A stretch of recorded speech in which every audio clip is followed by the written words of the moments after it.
Hey Eastridge family. So if you're anything like me, you can get distracted pretty easily, maybe have a tendency to worry.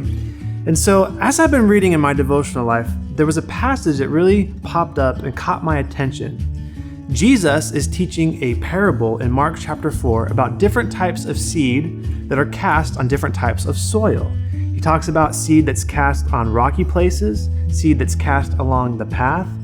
But then he goes on to describe a third and a fourth type of seed. And here's what he says in Mark chapter 4, starting in verse 7. He says, "Other seed fell among the thorns, which grew up and choked the plants, so that they did not bear grain. Still other seed fell on good soil. It came up, grew, and produced a crop, multiplying 30, 60, even 100 times." Now later on, when Jesus was with his disciples in private, he explained what the parable meant. He explained the seed that fell along the rocky path and along the path where the birds came and ate it up. And here's what he says about the third and fourth type of seed. He says, "Still others, like seed sown among the thorns, hear the word, but the worries of this life, the deceitfulness of wealth, and the desires of other things come in and choke the word, making it unfruitful.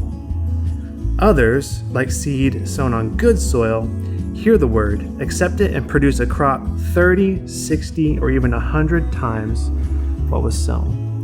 When I read that, it caught my attention because I have a tendency to worry. I have a tendency to worry about the things of this world, my career, my health, my finances, all these different things. And if I'm not careful, I can let those things grow and choke me to the point where I stop producing fruit. So my encouragement to you is to tend your soil, is to be that fourth soil, like others, like seed sown on good soil. They hear the word, they accept it, and produce a crop 30, 60, or even 100 times what is sown. And the way you tend your soil is to feed it, to water it, to give it light and air. You do that by reading the truths of Scripture, by praying, by being in community with other believers. So that's my challenge to you and my encouragement to you is to tend your soil and give it what it needs so that you can continue to bear fruit.